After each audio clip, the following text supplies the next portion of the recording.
Olá, meus amigos e minhas amigas.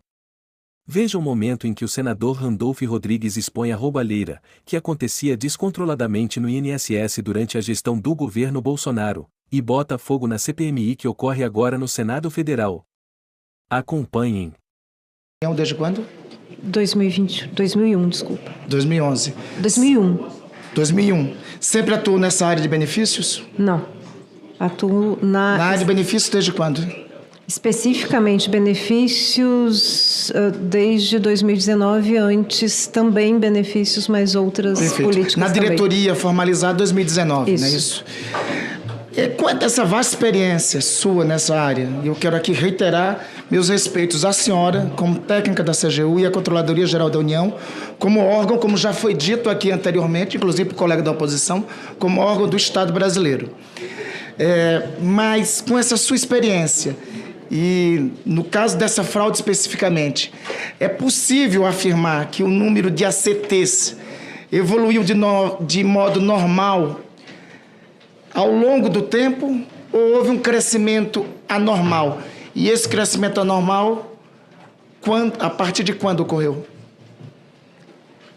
Se identifica um crescimento a partir, penso eu, que é eu não preciso ver o gráfico, 2019, 2020, mas se começa a identificar um crescimento de ACTs e a partir de 2019 e 2020. Começa ali e acirra em 2023. Perfeito. Mas o crescimento de o crescimento anormal de ACTs, a senhora pode afirmar que é a partir de os valores de 2023, mas a assinatura dos ACTs? Pois é.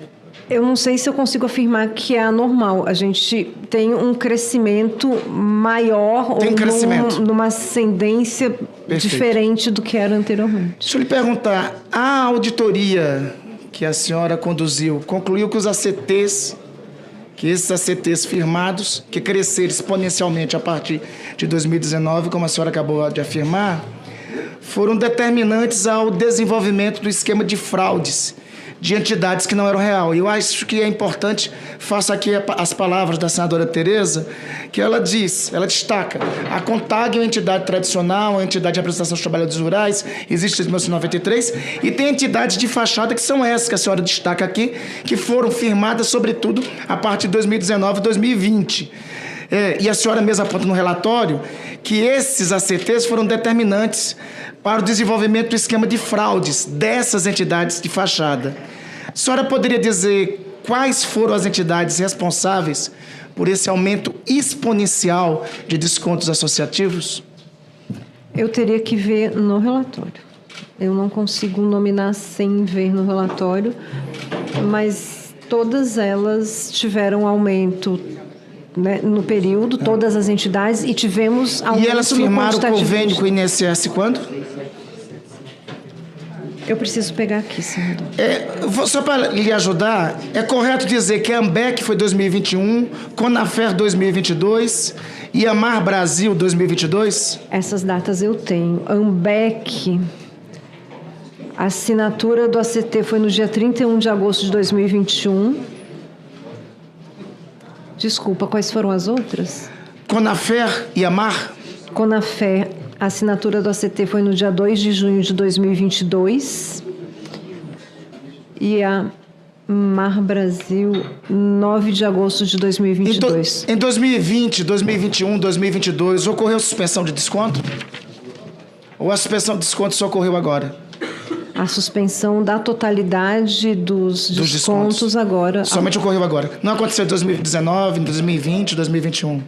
Teve a suspensão de 4 ACTs após... Que depois voltaram com o mesmo CNPJ e com outras entidades, não é isso? Após a recomendação do Ministério Público, dos 4, 2 retornaram. Eu não recordo dos outros 2 terem retornado. Perfeito. Deixa eu lhe perguntar sobre o seguinte. Segundo publicação do Diário Oficial da União, e a senhora também disse isso, já confirmou aqui, a senhora é diretora de Auditoria de Previdência e Benefícios desde 24 de janeiro de 2019. Isso. Ou seja, a senhora foi nomeada no início do governo anterior, claramente com cargo de Estado, para cumprir a sua função como técnica que a senhora é. Já foi dito aqui, inclusive, por um colega senador parlamentar de oposição, que o governo de transição entre 2018 e 2019 recebeu em seu gabinete peritos do INSS indicando que havia indícios de rombo de mais de 70 milhões com relação a aposentados. E que isso foi levado à transição do governo de Michel Temer para Jair Bolsonaro. Eu queria lhe perguntar, nesse período, a senhora assumiu a diretoria em 24 de janeiro de 2019. Houve alguma ordem ou algum pedido do governo de então para que a CGU fizesse alguma auditoria a partir dessa demanda? A senhora tem conhecimento? Não, mas eu queria só voltar um passinho atrás. Pois não. Essa diretoria da qual estou à frente hoje, neste cargo, 2019, mas ela foi uma transformação. Perfeito. Eu ocupava o cargo... Não, a senhora explicou isso, eu entendi. É isso. A pergunta específica é essa. Houve algum pedido do governo de transição, de Jair Bolsonaro, de Michel Temer para Jair Bolsonaro, para que ocorresse alguma auditoria, que a CGU atuasse nessas denúncias que tinham sido recebidas? A demanda que eu recebi foi: estamos estruturando uma diretoria com foco em previdência e outros benefícios, porque precisamos priorizar previdência. Perfeitamente. A entidade Conafer, ela vai apresentar 718 filiados em 2019 e em 2020 ela começa a crescer exponencialmente. São 40 mil filiados em janeiro, ou seja, em menos de um ano. Isso está inclusive no relatório, né? Já no mês seguinte, fevereiro, ela dobra para mais 80 mil filiados. Em março de 2020, ela apresenta 123 mil filiados. Depois, a cada mês, ela cresce, saltando em setembro de 2020 para 276 mil filiados. E no final de 2022, chega ao impressionante número de 443 mil filiados. Eu acho que é importante destacar aí, nós não estamos falando da CONTAG, uma entidade que tem 40, 30 anos de história, que todo mundo, seja de direita ou de esquerda, sabe que não é uma entidade fantasma.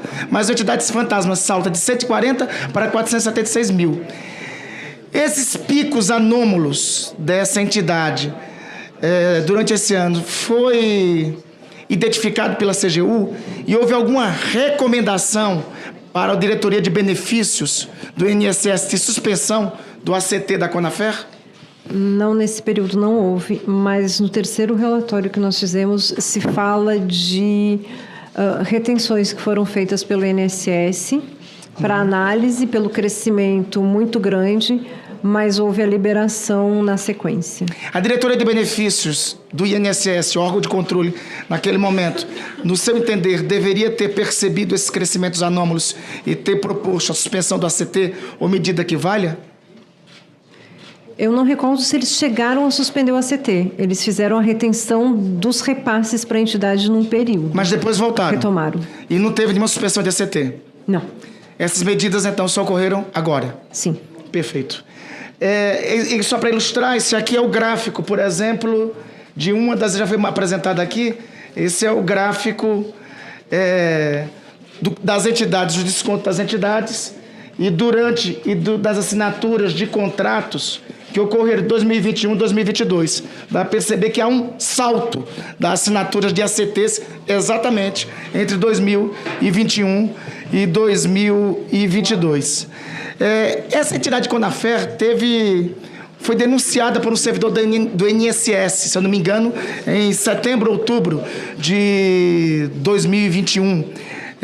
A CGU teve conhecimento dessa denúncia, chegou alguma denúncia desse tipo, ou sabe se a diretoria de benefícios do INSS naquele momento teve alguma informação desse sentido? Eu só tive conhecimento recentemente, à época não. Perfeito. Para concluir, doutora Eliane, o CGU anterior, do governo anterior, o doutor Wagner do Rosário, em algum momento recomendou, determinou à senhora que fizesse algum tipo de auditoria específica no INSS com vista a essa entidade? Teve alguma ordem, orientação nesse sentido? Não. Perfeito. Doutora Eliane, para concluir, a senhora não é o primeiro membro da Controladoria Geral da União que senta para depor em uma CPI. Um outro, nesse caso, Controlador-Geral da União, sentou aí, senadora Soraya lembra, senhor Wagner do Rosário, CGU do governo anterior. Sabe por quê? Porque naquela época, nós diagnosticamos na CPI da Covid a fraude envolvendo a compra irregular de uma vacina, a vacina Covaxin, pela Precisa. E técnicos gabaritados, respeitados como a senhora, pediram a suspensão do contrato. E o senhor Wagner do Rosário hesitou e negou que o contrato fosse suspenso. E só foi suspenso depois, a parte da determinação da CPI da Covid. Realmente, como disse o colega senador aqui, a CGU é um órgão do Estado, merece o nosso respeito. Mas há diferença quando ela é coordenada e conduzida por agentes a serviço do Estado brasileiro e não de grupos políticos. Cumprimento a senhora e cumprimento a CGU pelo serviço feito.